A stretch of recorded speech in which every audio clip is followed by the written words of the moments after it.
hello.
To join you this morning, and again, for you making the time to come out.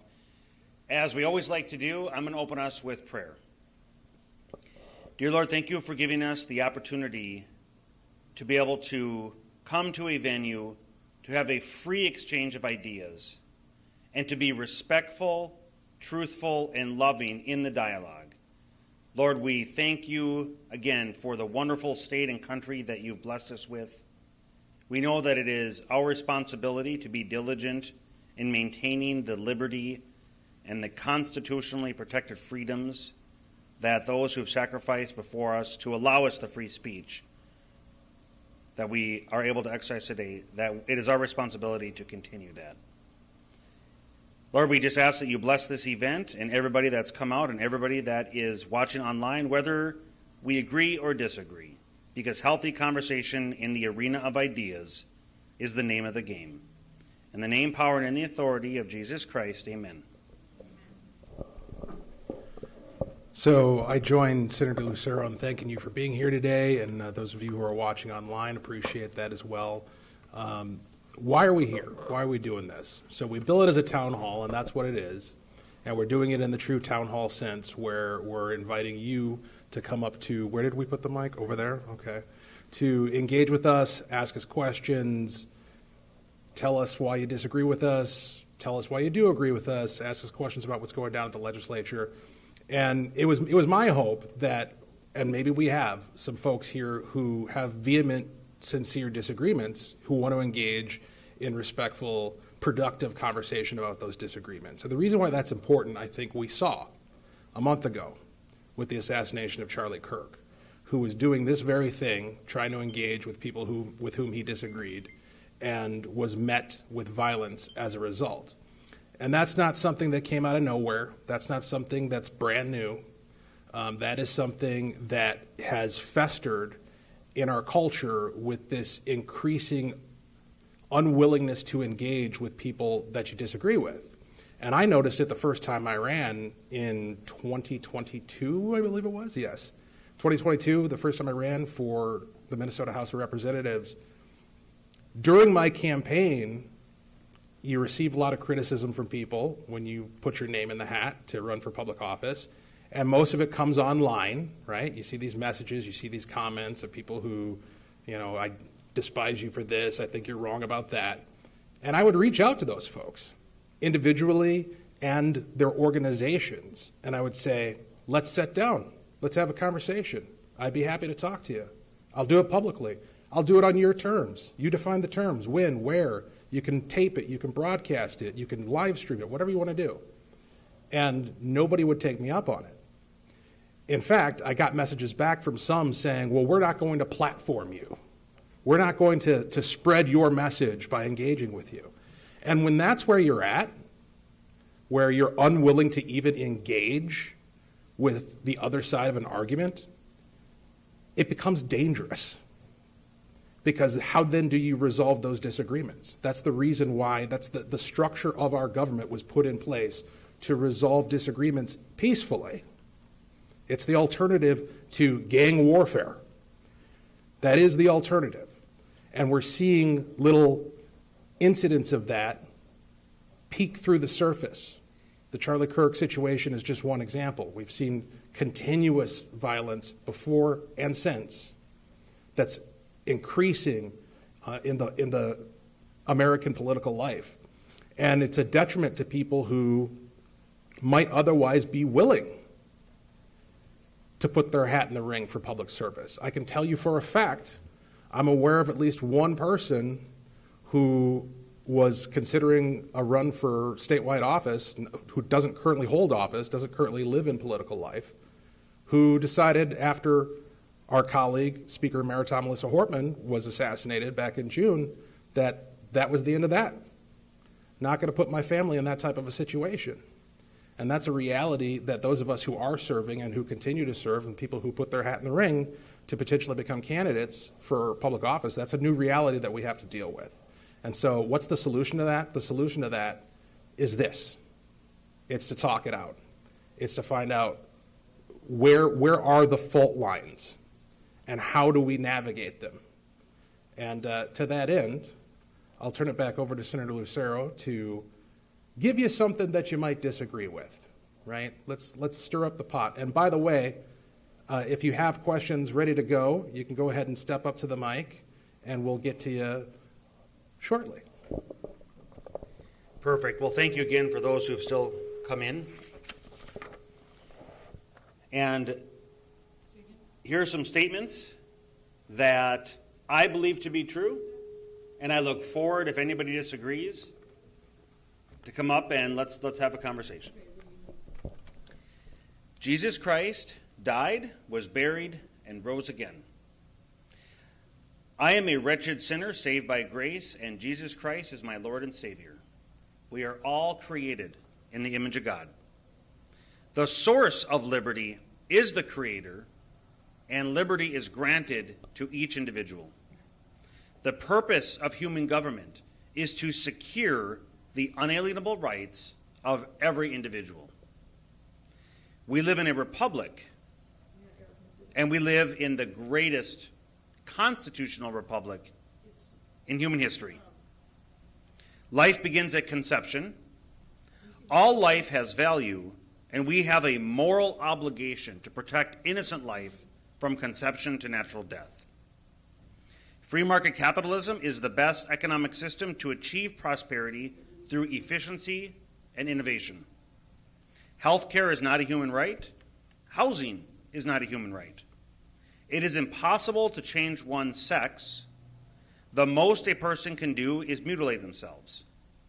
A transvestite woman is not a real woman, but instead a man in make-believe mode. Tolerance is simply a term trying to glorify delusions. Firearms do not cause violence, but instead people perpetuate evil by using inanimate objects to harm others. Human activity is not changing the Earth's climate. Parents are the ultimate authority over their children's education. Medical freedom is superior to government coercion. And truth has no agenda. Truth simply needs people to defend it. So with that, again, we'd love to have questions. So I'll start, because there's some pretty provocative statements in there. Let's start with healthcare is not a human right. What do you mean by that, Senator Lucero? Because a lot of people say that nowadays. Fantastic. Human rights at their most basic level do not require anything from anybody else. If we look at the First Amendment, for example, the freedom to peacefully assemble, it doesn't require anybody to pay for anything. It doesn't require anybody to give of anything. The freedom of speech, to speak out against the government, it doesn't require anybody to pay for anything. But when it comes to all these other liberties, a true civil liberty is one that doesn't require anything. When it comes to health care, it cannot be a human right. Health care is incredibly important, but it's not a right, because providing health care, calling it a right, would then require somebody to have to pay for it. And in the extreme, it would require the confiscation of somebody's labor, a nurse, a doctor, the equipment that might be involved, the confiscation of that and the forceful administering of that skill set to somebody else. And in that basic definition, it therefore cannot be a right. And the same applies to housing as well, right? Because in either case, what you're saying when you claim a right to a product or a service, what is the source of that product or that service? Well, it's the labor of another human being. Whether actually them laboring to do it or by taking their property in the form of taxes in order to provide for that product or service for someone else. And so there's a name for that, right? There's a name for forcing somebody else to labor on your behalf. And I think we know what the word is. And so if that's what you're advocating for, which you are when you claim that you have a right to a product, to a service, then you're advocating for putting somebody else under your thumb and forcing them to labor on your behalf, which is antithetical to the American project. Now, the follow-up question that would be is, well, by God, what are you saying? Are you saying that we should just let people lie in the street and have no housing and have no health care? By what means are people going to be taken care of, if not through the forceful labor of their fellow human beings? What do you think about that one? Throughout human history, housing is important.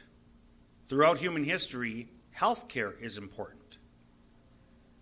Also throughout human history, there have been, in recognition of this, there have been non-government institutions, whether they be organizations, nonprofits, or individuals volunteering of their time and or establishing fundraising to then pay for the health care or the housing of others.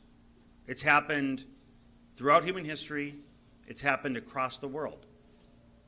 And what, unfortunately, in our day, and we've had a close-up look at this, is that when government is involved and starts to allocate money to these areas, it has the impact of drying up the voluntary sources of charitable contributions from individuals and organizations. It has an adverse impact. As government spending in these areas increases, these other areas decrease.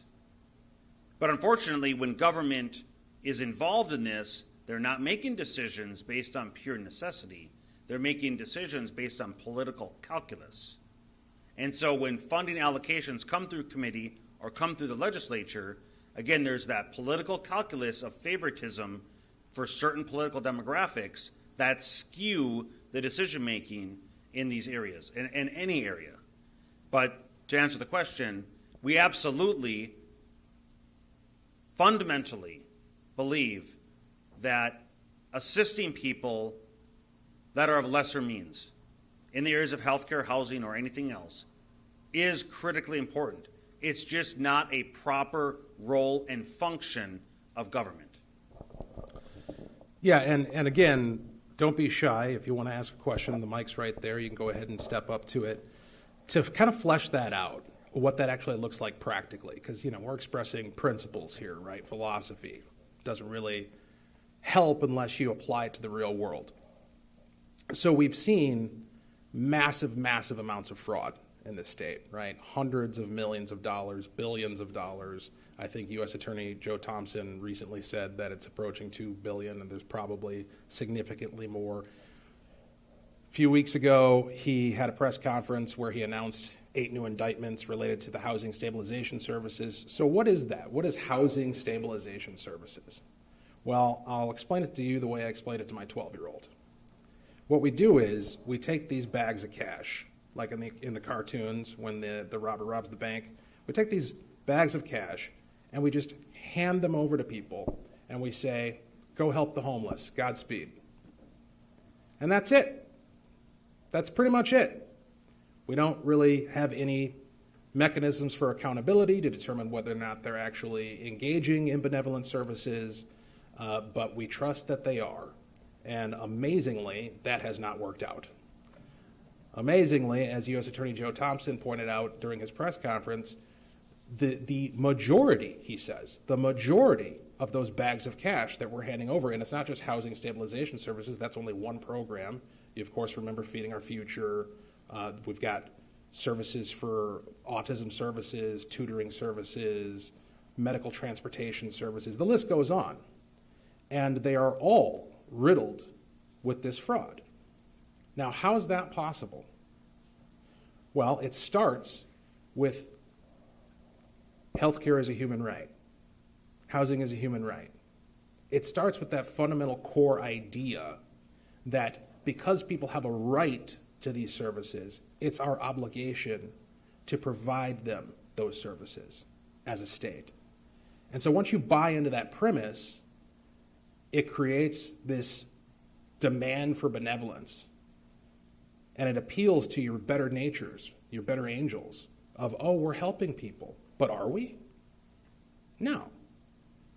I mean, we're talking about, in some cases, a dozen fraudulent businesses housed in one building, all created for the unique purpose of defrauding the government. Like, all they do is set up their business and start billing the state. They're not helping a single person. They're signing up people who don't even know they've been signed up. They're signing people up who do know they've been signed up and then not helping them. We had a testifier come to I sit on the House Fraud Prevention and State Agency Oversight Committee. We had a testifier come who was receiving housing services. And the way it worked was, if I remember correctly, is that he had some amount of his rent was reduced, and so the provider is taking a loss there on the rent. But they make up for it, and then some, by charging him, or charging the state, daily for providing him with services. Services like coming in to help him clean up his apartment, or services like making sure that he's able to go about his daily routine, or whatever the case may be. The only problem is none of those services were actually being provided, but the state was being billed over $200 a day to provide them. You catch up on that diminished rent pretty quick, right? And then some.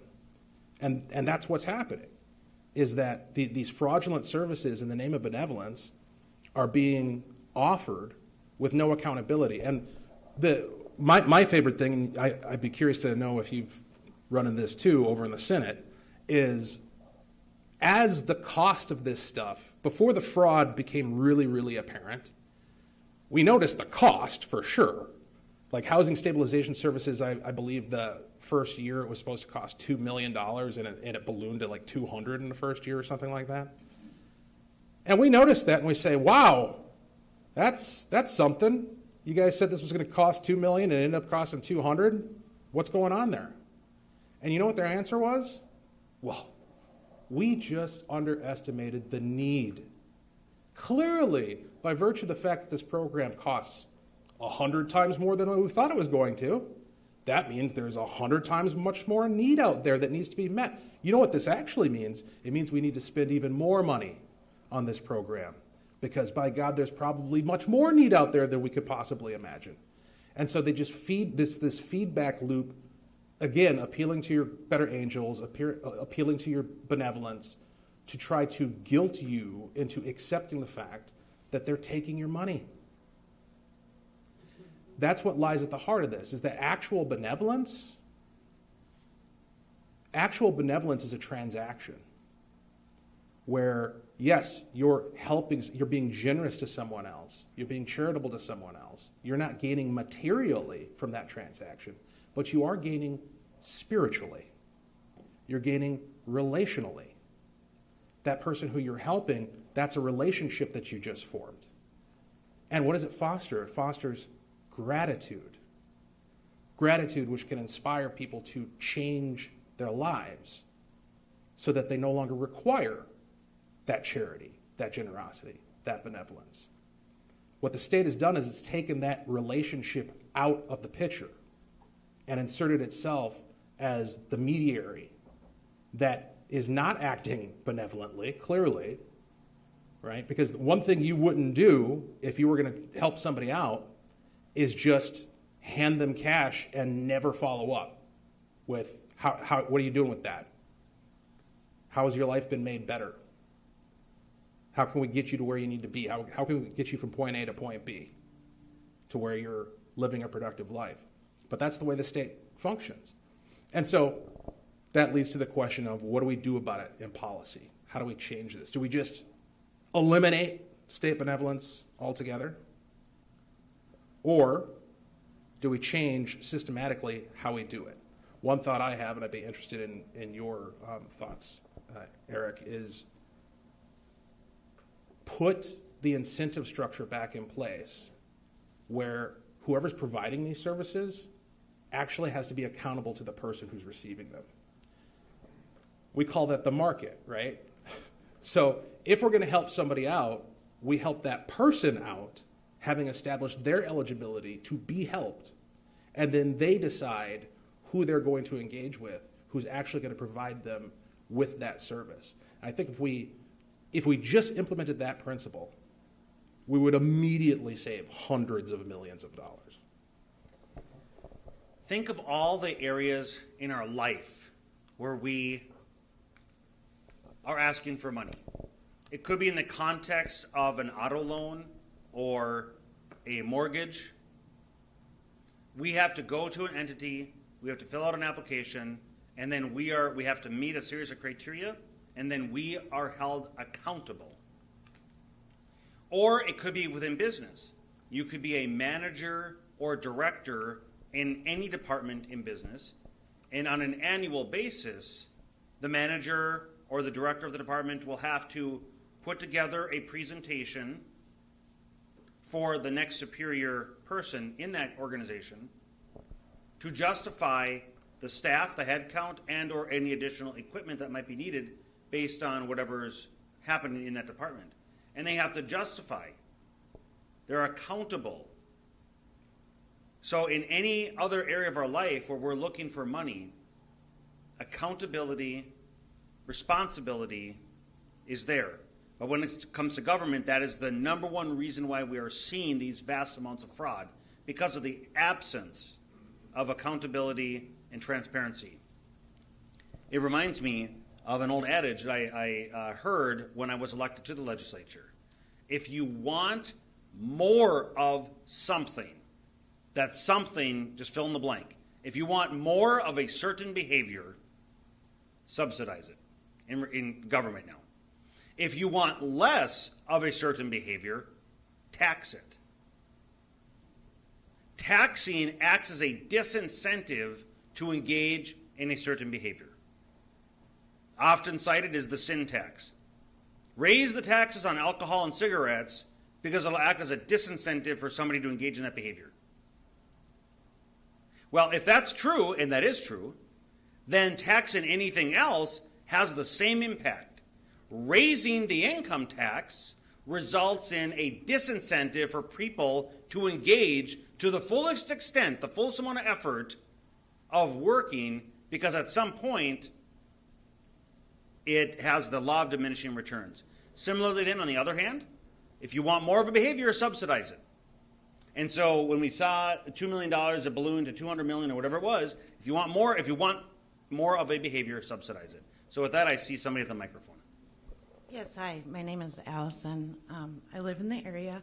I've been in the medical profession for over 25 years, and since 2007 to 2012, there's been a lot of major changes in medical that I believe created the opportunity for this fraud that is happening.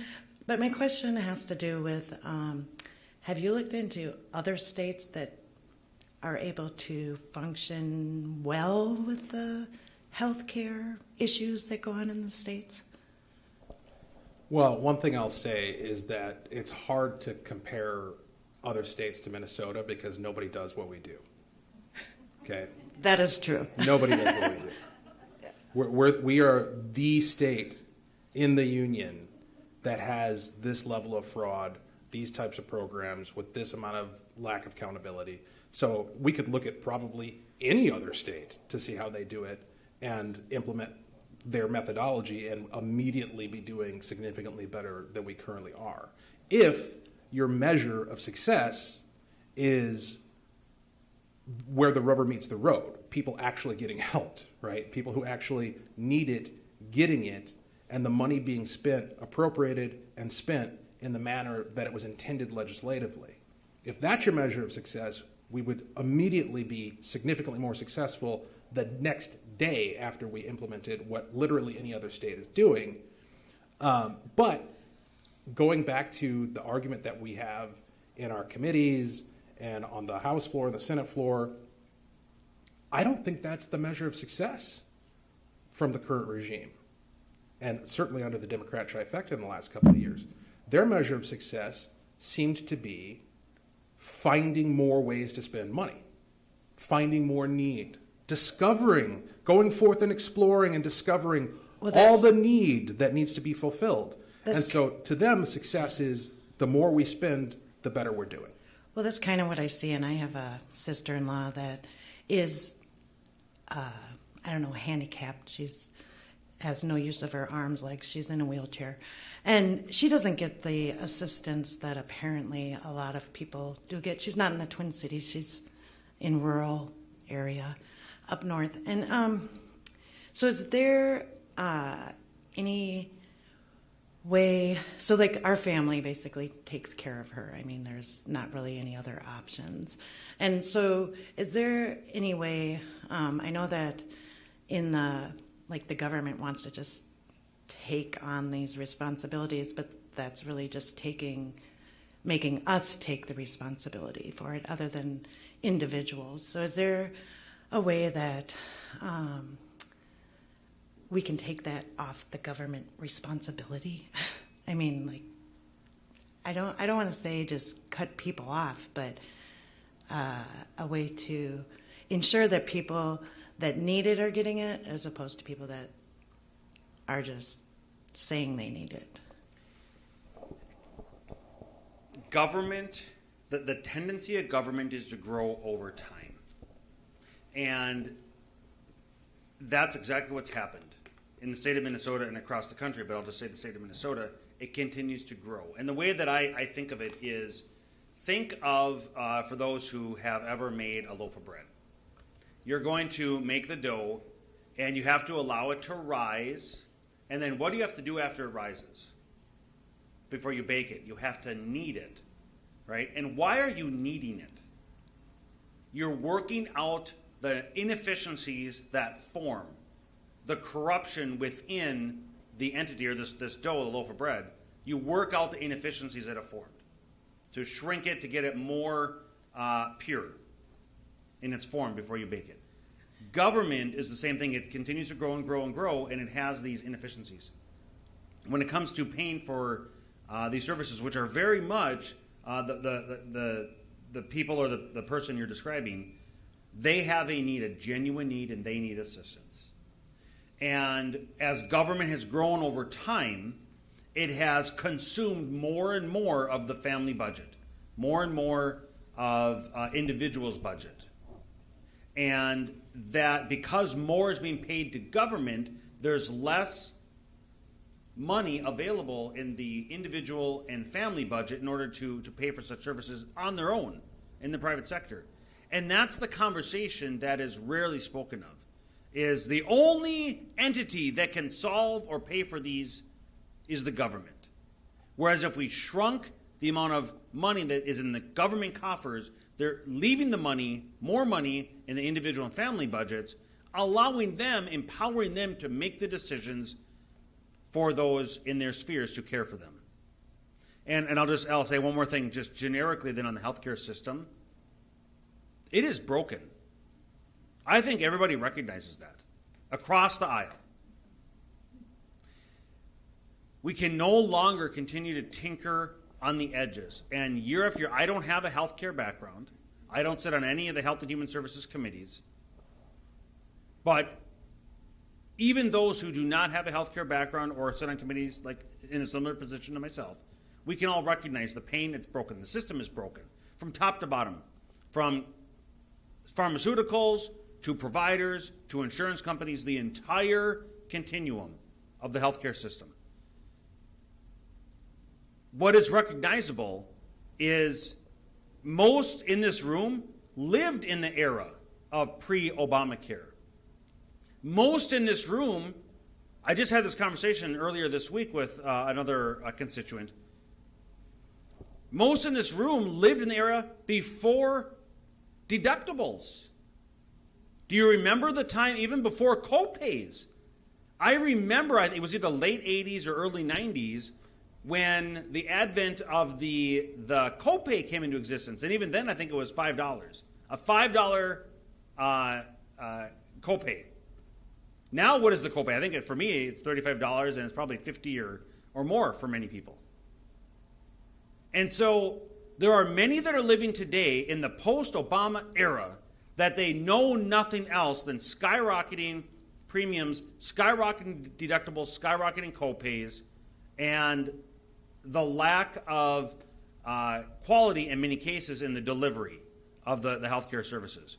And so I'm of the position that we can no longer continue to tinker on the edges We have to fundamentally reform. We need to get back to a time when family practices were actually able to exist, where the free market forces, the competitive forces, drove high quality and drove down costs. But unfortunately, the conglomerate of the pharmaceutical company, the healthcare, insurance companies, and others have gotten us to where we are today, and Obamacare exponentially made it worse. Exponentially made it worse. So anyway, just some generic comments on the healthcare. I can also make some comments on healthcare, being in it for many years. Between 2009 and 2012, 13 maybe, there was a change from ICD-9 to ICD-10, which is the billing factor for Medicare, Medicaid, insurance, that type of stuff, and that probably had something to do with Obamacare as well, which then made private physicians unable to practice without the assistance of somebody else because the rules were so difficult to understand for the changes of how to charge somebody. With that being said, is there, basically what happened is they businessified the medical profession. So prior to that, in the state of Minnesota had much lower premiums, had much better care, although in other states they didn't have that. But in Minnesota, we were doing much better prior to that on a general population. So when that happened and we moved to the ICD-10, then that totally businessified, and then the pharmaceutical companies comes down to the providers and says, hey, you have to do this before you do this, before you do this, and then you give them this drug. And this drug will make them take this drug, and this drug will make them take this drug. And me, myself, being in the medical profession for 25 years, don't go to the doctor. I don't go to the doctor because I don't want to hear them tell me something. Or when I do go to the doctor, I go to them and I say, hey, I have this going on, and I want you to do this. And I know that general population people that don't have medical backgrounds cannot go to the doctor and say, hey, this is what's going on, this is what I think it is, and I want you to do this, and no, I'm not going to do an X-ray, MRI, CAT scan before I do it. I love what you said about the businessification of the healthcare industry. There are phenomenal individuals within the healthcare system. There are people, nurses, doctors, many different individuals across the medical spectrum. They are pouring their hearts into the care of their patients. And they're getting up every day. They're making sacrifices. They're working hard under very stressful conditions. Phenomenal individuals. And I'm making a distinction between not them, but it's the system. The businessification, as you said. And that's the challenge that needs to be reformed. With that, we thank you for coming up. There is somebody behind you, so thank you. My name's Jennifer, and good afternoon good morning for having this forum. So I was listening to U.S. Attorney Joe, interim U.S. Attorney the other day, and he brought up a really great point that I kind of am interested in what your thoughts are. So a forensic auditor actually got him to look into all of the Feeding Our Future stuff because initially it didn't look like there was a case. And then that person brought up and said, no, actually, here's all the information you needed. And as they dug into all the cases, they kind of realized that there were lots of people who worked in the administration, lower-level employees that knew things were going on. But it's very difficult for someone making a basic average wage to speak up because of the economic consequences to them. If they speak something up, the powers that be, impacts their ability to earn a living, and people have their own bills to pay and they don't want to speak up. And I don't think that it's just in one department. It's in the Department of Education, in the Department of Health. In fact, the Department of Labor just the other day sent out an open solicitation for $750,000 grants for mental health services for people in the construction industry with zero accountability in any of those programs. So you can imagine for infinite amounts of millions of dollars that are going to go out of the door in the Department of Labor. And I'm happy to send that to you because I was surprised. It was an open email. So is there any talk of legislation, or what is the current stuff on whistleblower protections for employees that work in not just the Department of Ed, the Department of Health, the Department of Labor, Department of Commerce, all of them, where if they speak up and if it's shown to be a reasonable alert, red flag in the system, that their livelihood or their ability to earn a living isn't retaliated or impacted, and how can we beef up that? Because they're the ones on the closest to the ground who could see that. So is there any talk of legislation coming through, things or thoughts you may have that you're like, oh, maybe we might try to percolate that, or any thoughts on that in particular? Thank you. Thank you for the question. I am aware of the fact that in this last session we did pass something along the lines of whistleblower protections. I can't recall the specific provisions and exactly what level of protection they provide. What I'll say is that even if you have such a law, people respond to their culture, right? And there is a culture that has been cultivated in these state agencies to downplay the fraud. Now, that might be changing simply because out of the shame, at the political shame and the political necessity to do something about it. But again, sitting on the House Fraud Prevention and State Agency Oversight Committee, we have been privy to many, many anecdotes, many, many whistleblower reports, many, many claims from folks who work in these agencies or adjacent to them that report retaliation, report the signals being sent in subtle or overt ways that we don't want you looking into this, we don't want you doing anything about it. And so as long as that's the culture that people are operating in, even if you provide them with legal protection, that assures them that they won't have to face any sort of consequence for doing their due diligence, they're still going to have to meet with the fact that when they go to work the next day, they're going to be a pariah, right? Like, even if they don't get actively retaliated against, they don't get terminated, they don't face some sort of disciplinary consequence, they know that they're going to be the black sheep the next day they show up to work. And so what really needs to happen is that the culture needs to be changed. And I don't see how that culture is going to be changed under this administration, because it's the people at the top who have created that culture. The only way to change it is to change out those people. So I'll leave it there. You know, to further the idea of the culture, and Representative Hudson is spot on. To further the idea of the current culture under the current administration, Governor Walz, in all of the fraud that has occurred during his tenure, coming up on 8 years, not a single person has been terminated or disciplined. They've been shuffled around, except for one. And the one individual that was terminated was just done so recently, and it was done, I think it was the day before they were to testify before the committee. The day before that individual was going to come and testify in front of the House Fraud Committee is the only termination I'm aware of. So think of all the actions that have happened. All the fraud. That's the only individual. And then, again, just because I don't believe it's a coincidence, they were going to come before the committee and testify. That sets a tone.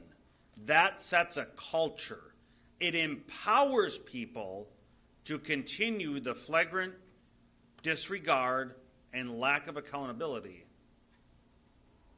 that we see in many of our state agencies. Looks like we got another question. Excuse me. I follow Kyle Seraphin. He's a FBI whistleblower. And so he's got a podcast, and he will let you know that whistleblowers are not what there is no protection for whistleblowers, but that's not my real. I saw recently that, I don't know if it's Steve Simons, but somebody's trying to pass some legislation for how we vote in Minnesota. Are you familiar with that? Are you referring to ranked choice voting? Something like that. Yes, I just post about it, which I guess when I first saw you on a video, excuse me, you were explaining why the Somali community is taught how to have nonprofits so that they can get all these millions of fraudulent dollars and fund the Democrat elections. And I thought you did a really great job. And so what my question is, our government, Minnesota is run by criminals, and it's because of voter fraud. And what did you call it, free elections? Is that what they're calling it? Ranked choice voting is what I thought you were talking about. In the 2026 elections, who is going to monitor the polling places? Well, that's a good question. So we have election judges, we have poll watchers, and actually this past session, believe it or not, this was the first time in a very long time that we actually passed election laws that made elections better.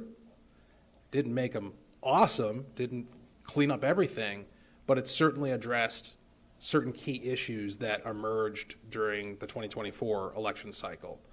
For instance, you may recall there was a story about how, I believe it was Hennepin County, was not ensuring party balance in these rules. I can't remember if it was election judges or poll watchers or both, but you're supposed to have an equal number of people representing both major parties. Makes sense, right? You want to make sure there's fairness. Anytime we have like a convention and a political party and you're deciding an endorsement contest, a representative from each candidate goes back and watches the count. Makes sense, right? Want to have integrity in the process. Well, Hennepin County, as I recall from this story, was just flagrantly not abiding by that. And so that was addressed in election law that was passed this last session, believe it or not.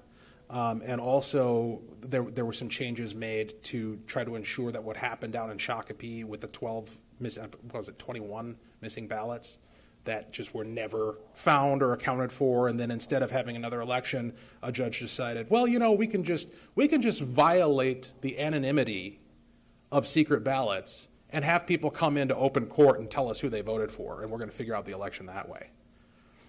Okay, that's the way they did it. So we did something to address that as well. So things will be better in 26. It's still going to require a great deal of vigilance. And so what I would suggest is get involved, sign up to be an election judge, sign up to be a poll watcher. There are tons of folks out there who specialize in organizing that. I'm not one of them, but you can find them pretty easily with a simple Google search. When you say sign up, you're saying do a Google search of where to sign up, or yeah, to be an election judge. In fact, you could probably talk to that guy standing right behind you there. He could hook you up with with information on how to become an election judge or a poll watcher. I just wanted, years ago when I was involved in I was an alternate at the Republican convention, and that's where I saw that Hennepin County had the highest population, in Minnesota. And then there's, St. Paul. So you don't have to have voter fraud in the whole state. You just have to have voter fraud, like you say, in Hennepin County, and you can win an election. I would say that is conceptually true, but I would caution you and caution all of you from therefore assuming that we don't have issues with fraud all across the state. Because that's the thing. I think sometimes people assume, oh, this is a Hennepin and Ramsey problem, and that's where it's all centered. I would argue it's probably concentrated there, but especially, these elections are statewide, right? So I've lived in Stearns County and, in a township, and, it's pretty hard to, if you've got 300 people voting, it's pretty hard to have a large voter fraud. But like in Hennepin County, and then I've lived in North Minneapolis, and I just wanted to see what a Democrat precinct caucus was like.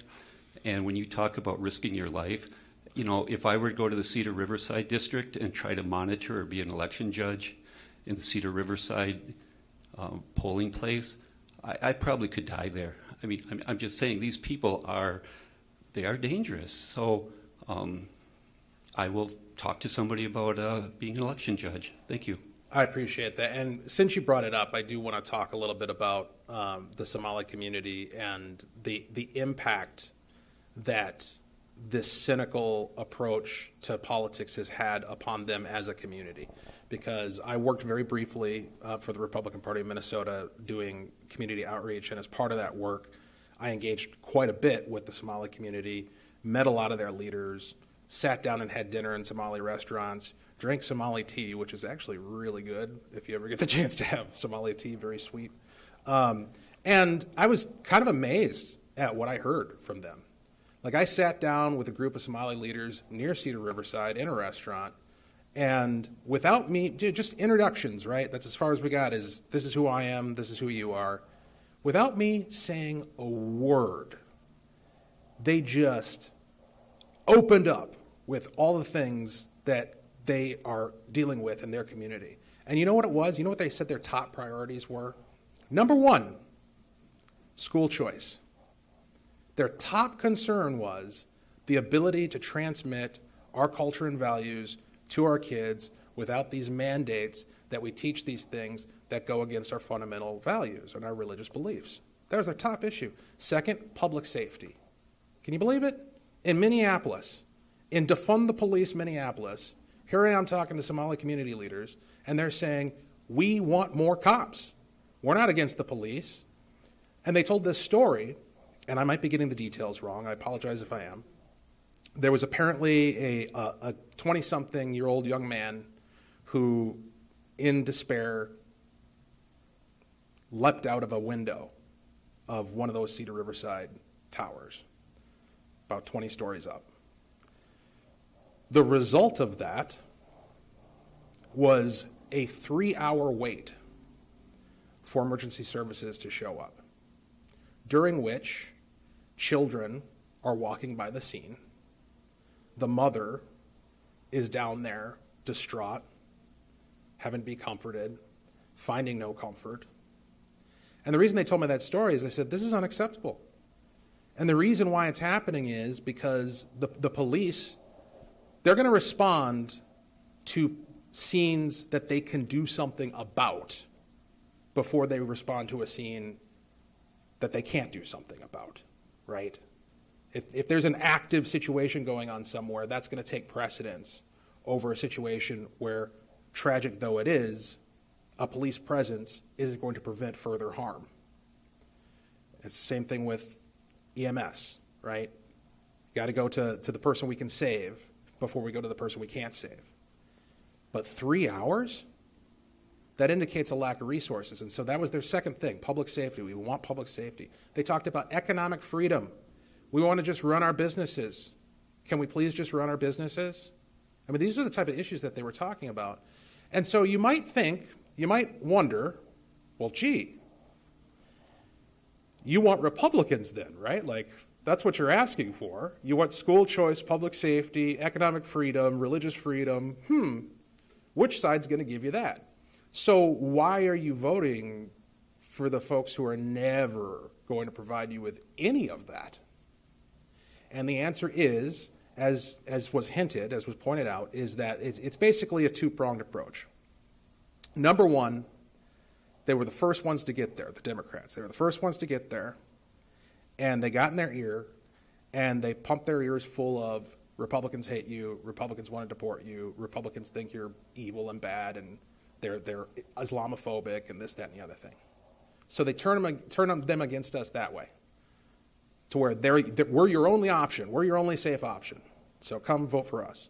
That's number one. Number two, I believe, this is my personal belief, based upon everything I've been privy to, both officially and unofficially, is they set up these mechanisms to make people rich. The nonprofits, the private businesses, the grant recipients, and you put people in key positions of influence within the community. You set them up to get rich in this way, and then they're going to use their influence within the community to make sure that their people vote the way their patrons want them to vote. That's what's going on. So the lesson from there is twofold. One, we should probably do something about that electorally. And number two, in order to be successful in doing something about it electorally, we have to start making a distinction between those who've engaged in the bad actions and those who recognize that their community has been exploited by political cynicism. Good morning. I want to make sure that I can ask this properly. When I was a kid, my grandma used to talk a lot about World War II, and she talked about people in Hollywood being blackballed, just protecting our country against communism. And recently I watched a documentary that's going around, I think it's called The Precarious State, about Minnesota. And it had a nice lineup of video footage of people that are involved in Hennepin County that are self-proclaimed Marxists. And in the last election, when it took place, I think a lot of us had hope that we were going to see a cleaning house across the nation.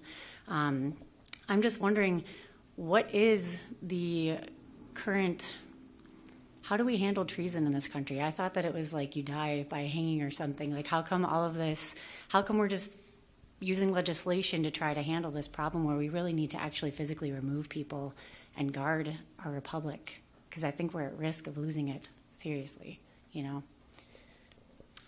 Well, I think you're right in terms of returning to enforcing the law, returning to tough on crime. I like the phrase making crime illegal again.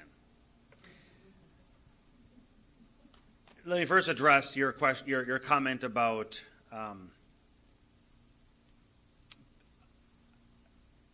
cleaning house.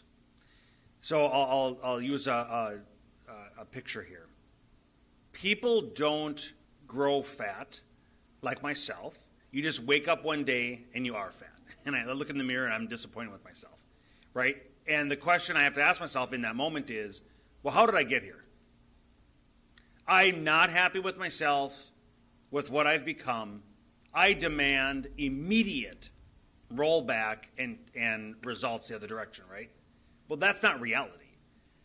Because the reality is, I got there with one spoon of chocolate ice cream at a time for many weeks, months, and years, and pieces of chocolate cake, and Tres Leches is one of my favorites, by the way, cake over time, and I get to where I am. So it took me months and years to get to a point of disappointment. I can't have an expectation that I'm going to roll it back immediately.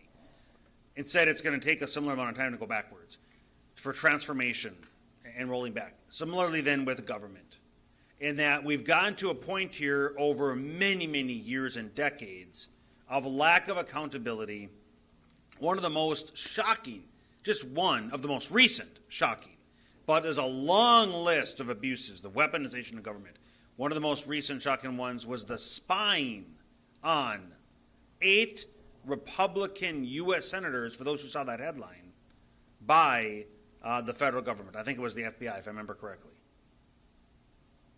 And so this abuse, this weaponization of government, lawfare as it's called, is definitely a threat to a free society. Well, how do we roll it back? What do we do?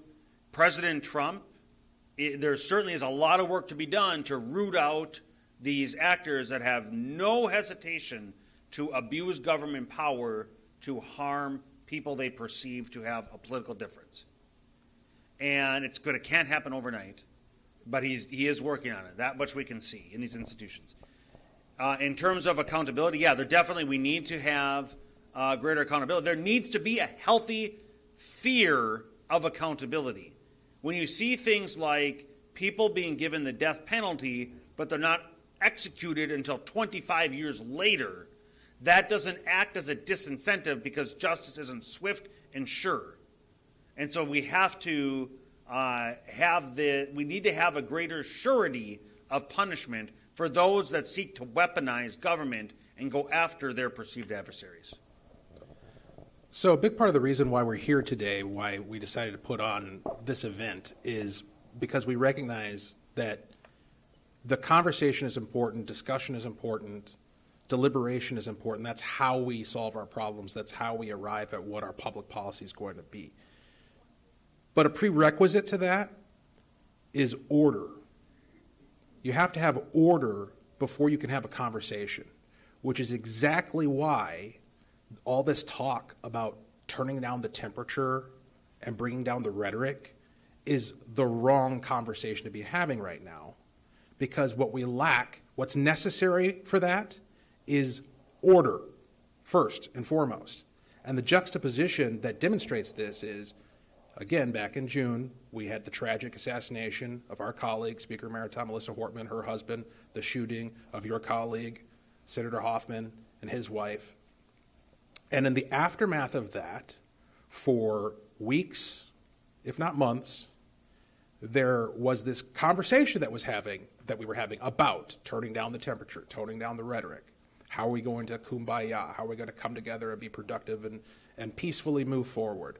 And a lot of us were part of that conversation. I myself was on plenty of interviews, TV, radio, podcasts, with legacy mainstream people having that conversation. Places like TPT Almanac, right?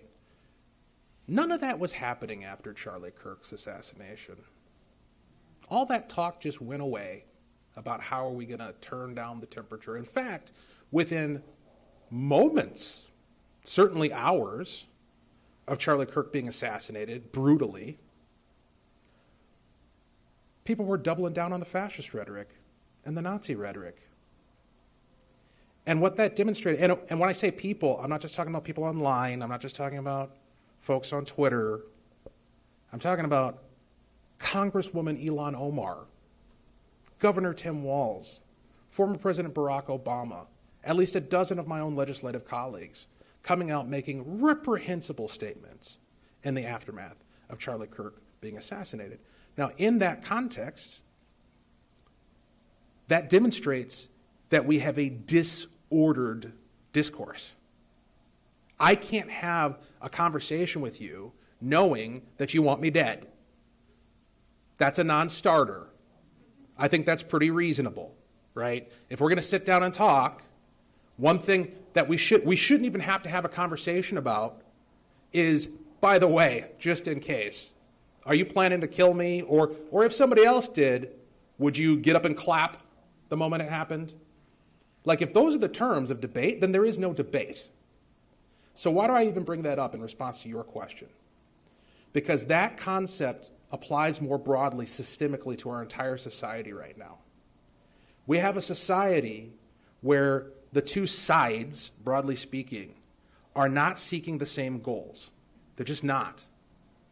There are those of us who want to perpetuate the American project, to bequeath it to our children, to uphold the Constitution, to uphold individual rights, to maintain liberty. And there are those on the other side, and it's not all of them, trust me, there are Democrats in St. Paul who, off the record, will let me know how crazy they think some of their colleagues are. But it's the controlling interest on that side that has subscribed to this Democrat Socialist of America. We have to dismantle the United States. We have to break down the institutions. We have to liberate everybody from things like the family, right? That tension is irreconcilable. It's completely irreconcilable, and it's disordered.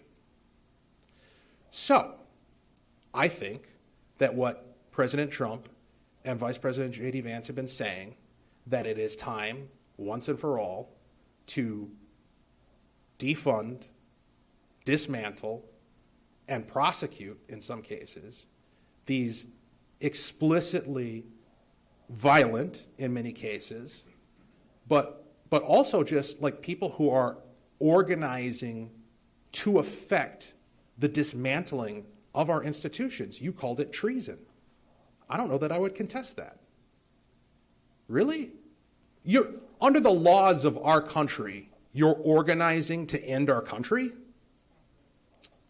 Okay. I think that might color outside the lines of the freedom of association, right? That might color outside the lines of the freedom of speech. It's one thing for you to express the opinion that the United States shouldn't be a thing, or to express the opinion that our institutions should be dismantled. It's another thing to materially organize to affect it. And the example that I point back to is the mafia, organized crime. Organized crime in this country was a scourge, it still is, just in different forms, but it was a scourge on our streets for decades and decades and decades. And the way they were able to get away with it is by taking advantage of the liberties that are provided in this country. They used the Constitution as a shield. They adulterated it to enable them to engage in organized criminal activity. And the way it would work is you would have, for instance, the boss here and the henchman here, and the boss says to the henchman, I think it's time for Bob to take a vacation. Now, we both know what he didn't explicitly say. I go out and I act on it, and then I get caught, and then they come talk to him, and he says, whoa, I didn't say anything. I didn't tell him to go do that. Right? He did that on his own. I'm completely insulated.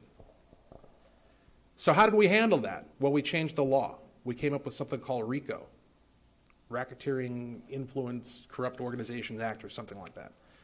And what it said was, if we can demonstrate that people are in a formal or informal organization, and one of them is engaged in a crime, everybody involved in that conspiracy is going to face the same accountability as the person who actually pulled the trigger. That same concept needs to be applied today, immediately, against all of these organizations that are materially working to destroy our country. Certainly if they're employing violence or otherwise breaking the law in order to do it. Recall, did anybody remember Minneapolis burning down? Okay. That seem organic to you? All of a sudden there's people being bussed in from Chicago.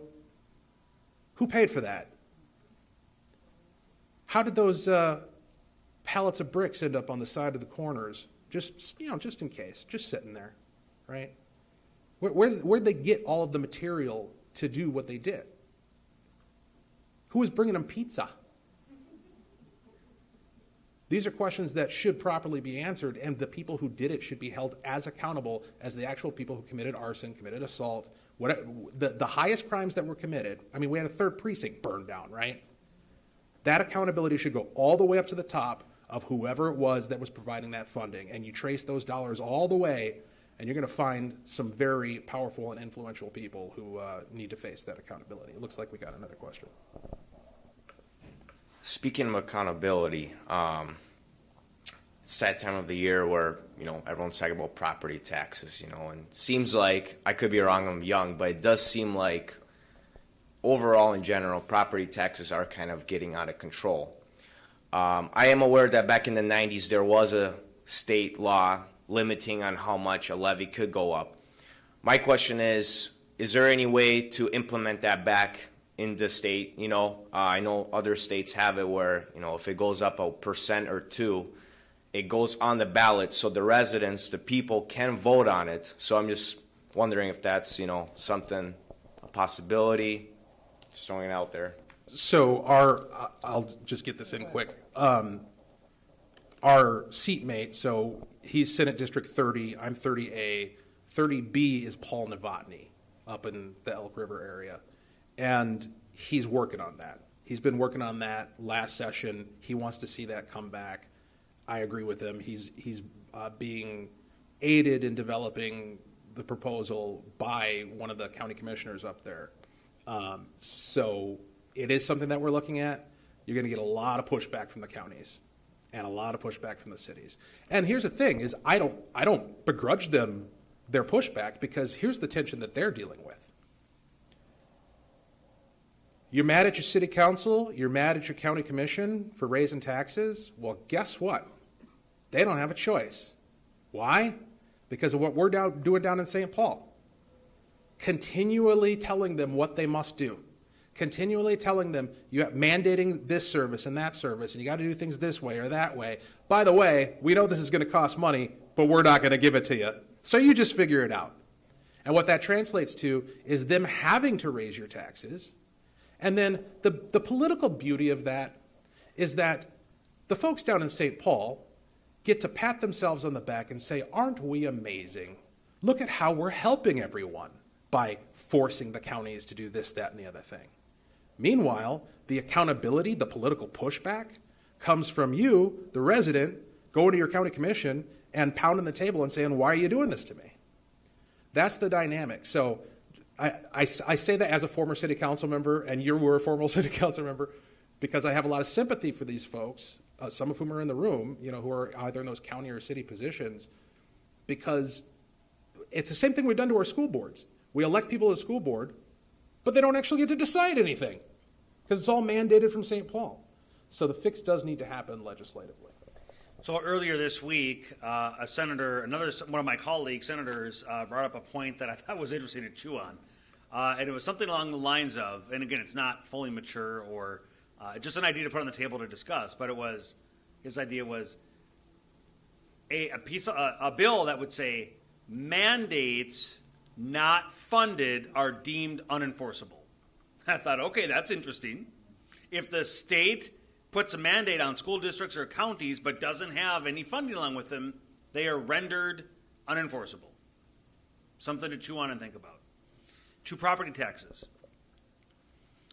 Something that has really bothered me for many years, and I know it's bothered probably everybody in this room and many people online, and that is those who own private property, whether you have a mortgage or you own it free and clear. If you stop paying your property taxes, eventually the government will take your property and liquidate it to pay for the taxes and then to give you the difference. That is unbelievably immoral. Because under such a system, you never really own your homestead. You never really own your real property in the truest sense of the word. Because you're always at threat then of government taking it. And so the property tax is ongoing. It's not like the sales tax where you buy an item, you pay the sales tax, and it's done.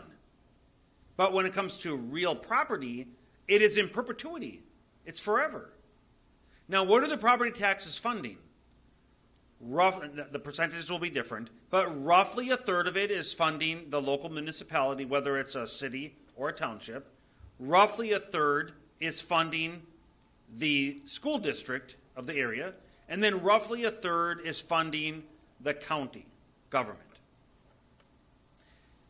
Those entities need to be funded. So that's not in dispute. We need to fund local municipalities. They have staff. They have, there might be law enforcement, or they're contracting out with law enforcement, fire services. There are needs. There's sewer water infrastructure needs. There is maintenance, parks, right? That has to be funded. So a tax is needed. Same thing with the county. There are services that are a necessity, and then same thing, obviously, with the school district. But there are conversations happening on what is the alternative, and there are many variations. There are many different states, so maybe one variation is to limit how much it can increase as a percentage. Another variation of the conversation is eliminating the tax with those that are seniors. There's all kinds of variations. One interesting, I think it was either last night or this morning that I heard, it was Governor DeSantis of Florida talking. And I don't think he actually said this, but it drew the idea in my mind is to eliminate, if we can't eliminate all property tax, at least eliminate property tax on residential properties. So those properties that are not in the business of generating revenue. So perhaps if we had to go somewhere, a starting point would be leaving the property tax on commercial properties, those that are generating revenue, eliminating it on residential properties. So whether it be single-family homes or apartment buildings, which are technically commercial properties, but they service as residential properties. But I thought that was an interesting idea. And it's one I'm in favor of getting rid of the property tax because it's immoral. But at the same time, these government services need to be funded, and I'm open to any ideas, any model that would allow for that to happen, because I just cannot stand the idea that somebody's property can be confiscated by government and liquidated, even if they own it free and clear. Yeah, I tend to agree with that. The problem, again, is you've got this tension between, we love to talk about cutting taxes, because that's our party position, our ideological position, but the responsibility that we don't often successfully pair with that is you need to cut spending too, right? Because if all you do is cut the taxes and you don't cut the spending, then you're going to be in deficit, which we can't be constitutionally in the state of Minnesota for very long. And so we need to look at what are we spending money on? And we need to make choices, and we need to set priorities. You know, what should the priorities be? Well, our Constitution says we're going to have a uniform system of public education, so that stays. Public safety is obviously a priority. That's the primary reason, public safety and the judiciary, servicing justice, primary reason why government exists, so we got to have those. Transportation, we've got to maintain our infrastructure, a few other things. That's pretty much it. Like, that should be the core. And if we cut it down to just that, boy, I think we'd have all kinds of opportunities to cut taxes left and right. But you got to foster the political will in order to make that happen.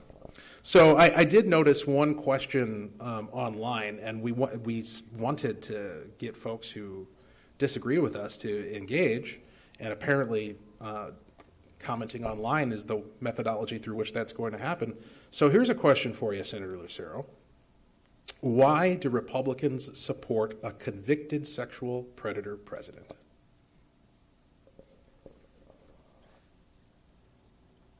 Well, the first is he was convicted in civil court, is my understanding. Now, to be honest, I haven't followed all of the details. I know that there are some, so let me put this out there. I don't have a TV. I do not, I'm often accused of, Eric, you just watch Fox News and you're just repeating Fox News and blah, blah, blah. I don't even have cable television, and I don't have broadcast television. I have no idea what they're saying. I have no idea. So I'm not influenced by what's being said there.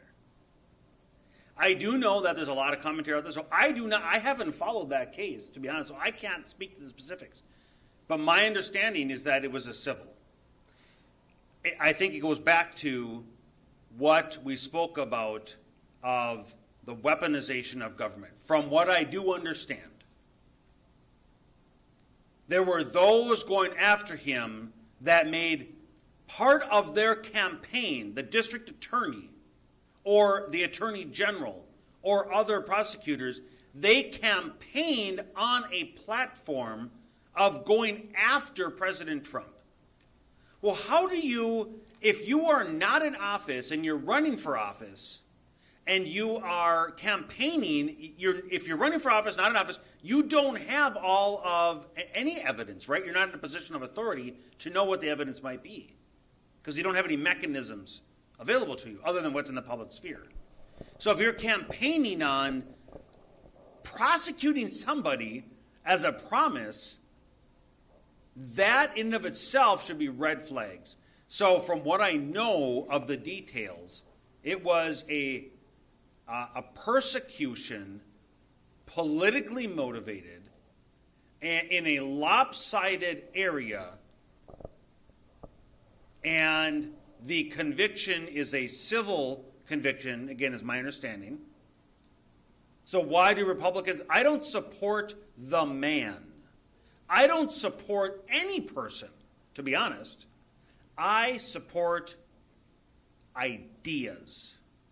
And the ideas, whether it be President Trump, Representative Hudson, or anybody else, is what I'm looking for.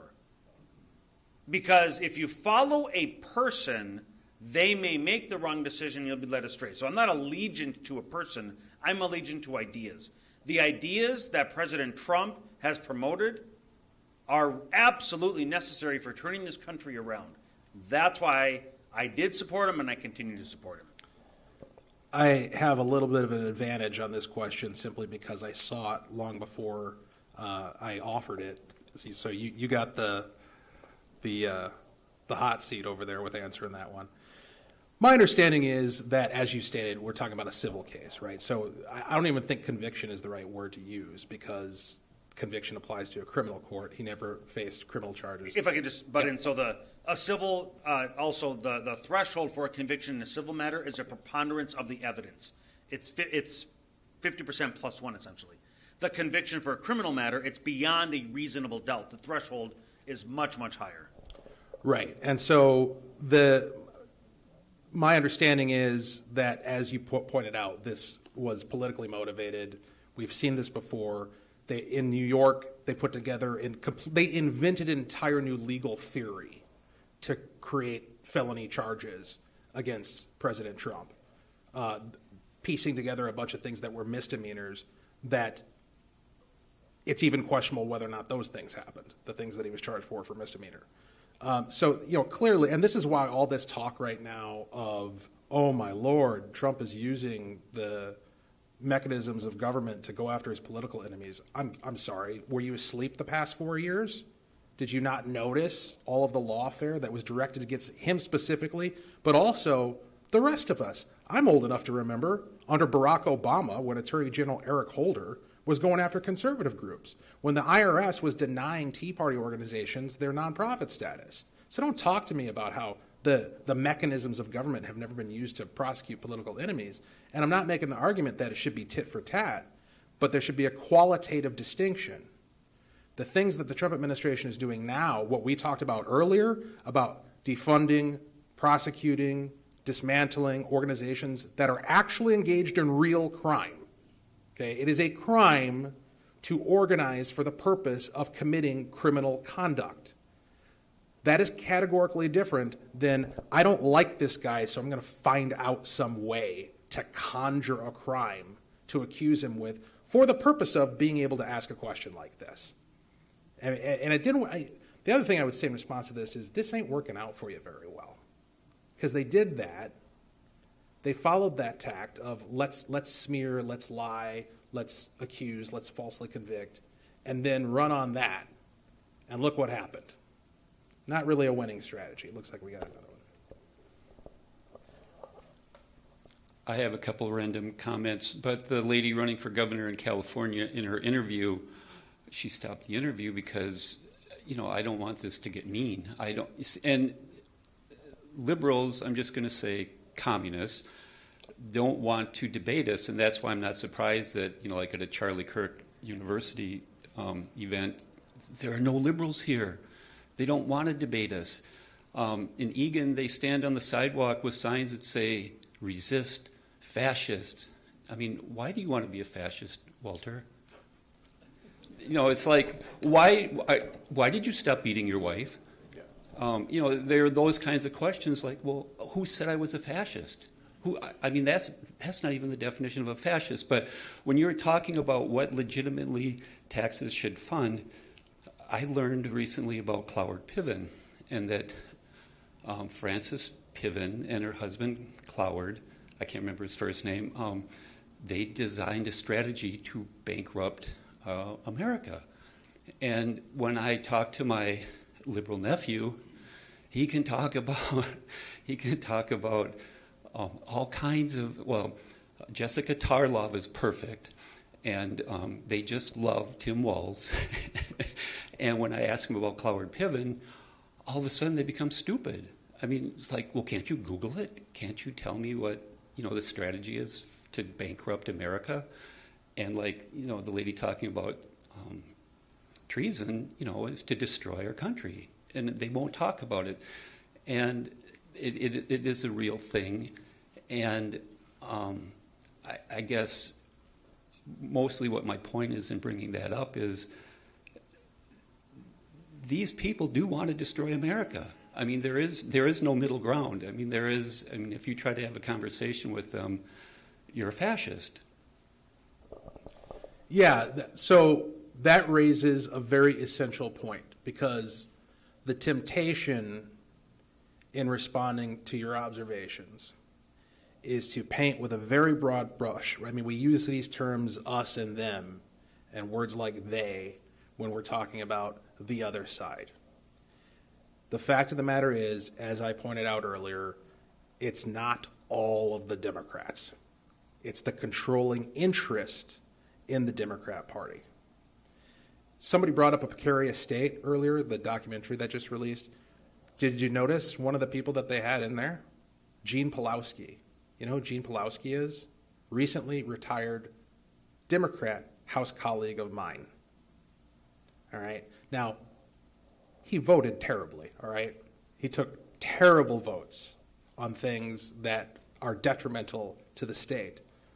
But if you listen to him, and these weren't the first comments he made about the precarious direction that our state is heading.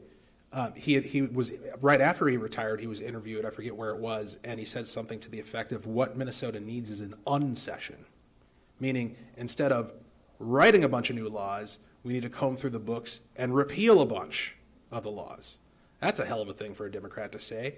He had to retire before he could say it, right? He had to retire before he could say it, because saying that as somebody who seeks office on the Democrat side of the ticket makes you persona non grata. You're out. And that's the way it operates over there. The controlling interest in their party is this radical stuff. It's the DSA stuff. Another thing that documentary pointed out, looking at the City Council of Minneapolis, you look at the voting records of the DSA endorsed members and compare and contrast them against the mainstream Democrats on the City Council. It's like a 90% overlap in terms of how they vote.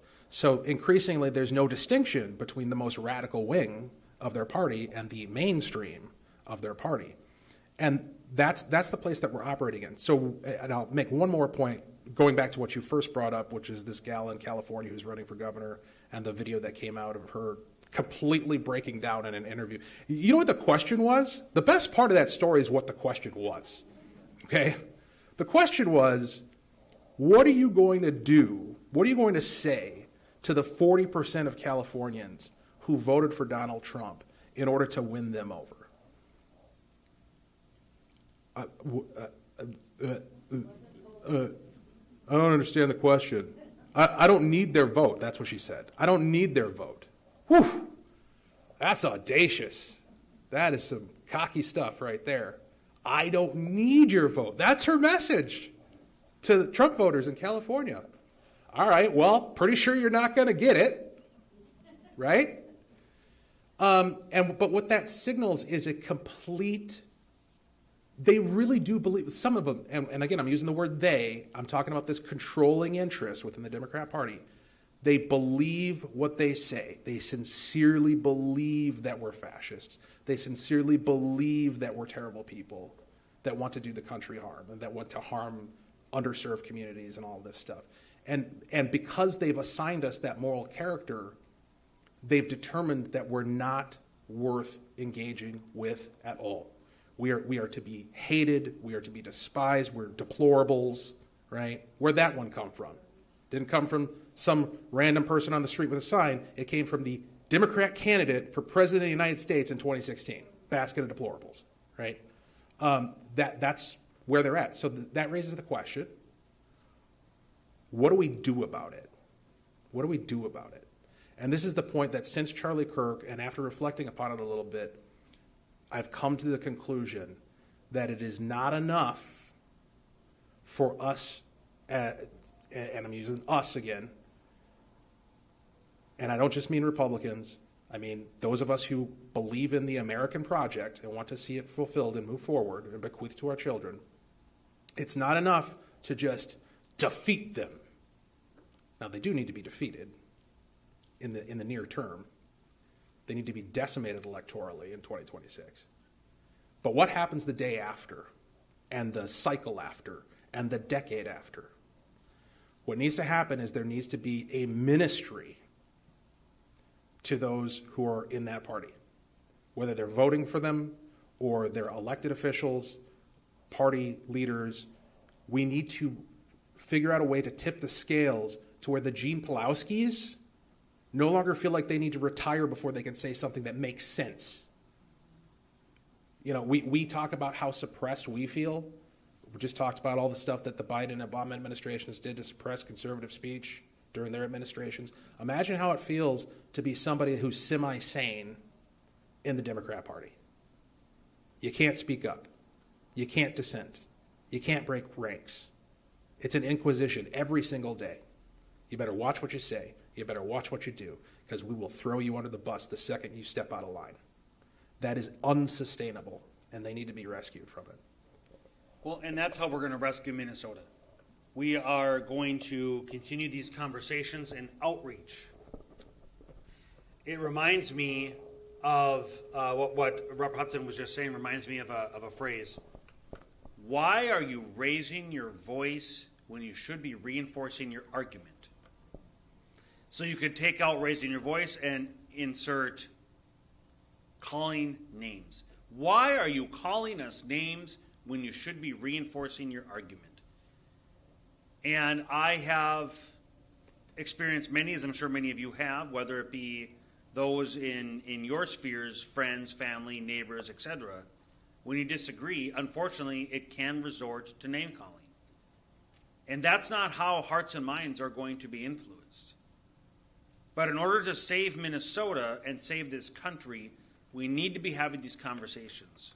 We need to do so in a calm, respectful manner to demonstrate that there are rational arguments for how we get to the conclusions that lead to individual empowerment and long-term prosperity for oneself and one's children.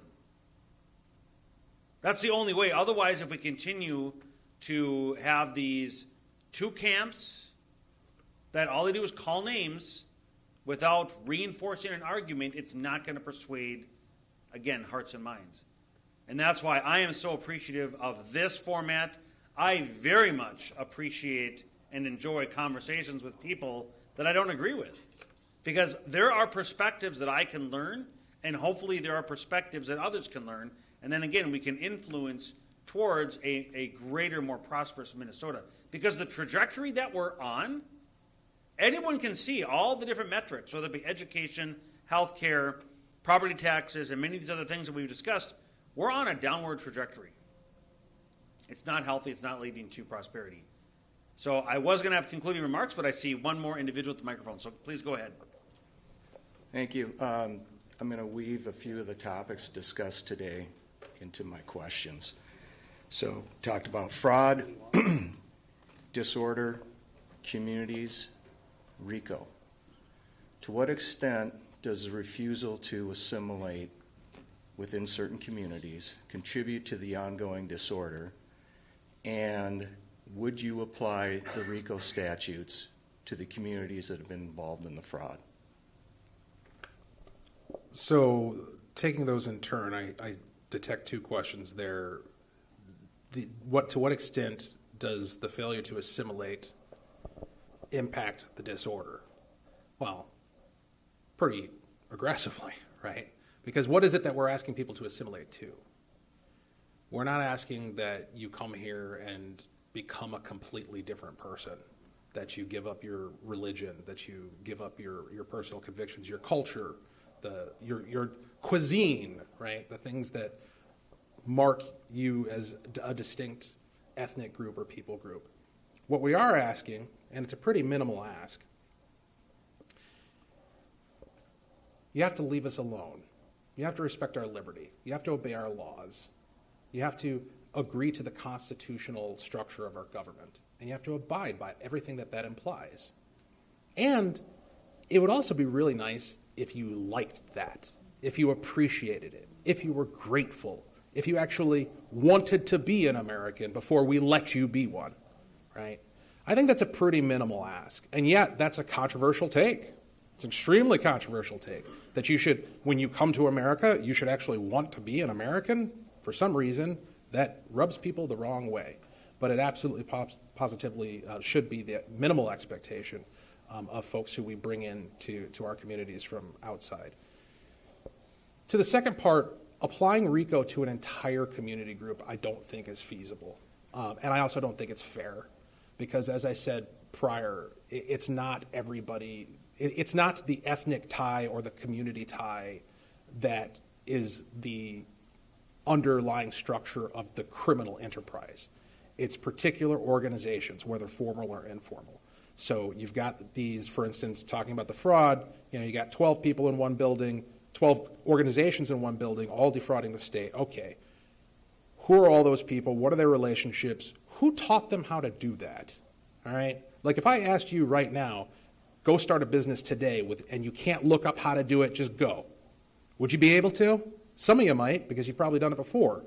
But for most people, they would have to have some sort of guidance or assistance. Who guided and assisted people who don't even know what our laws are to navigate the process to set up these businesses, right? So it's tracking all of that and holding that informal organization accountable with things like RICO. But I think it's important to be narrow in terms of our application, but not so narrow that we allow people to slip through the cracks, which we absolutely are. Joe Thompson said that he could keep 1,000 prosecutors busy. He's only got 5 working on fraud.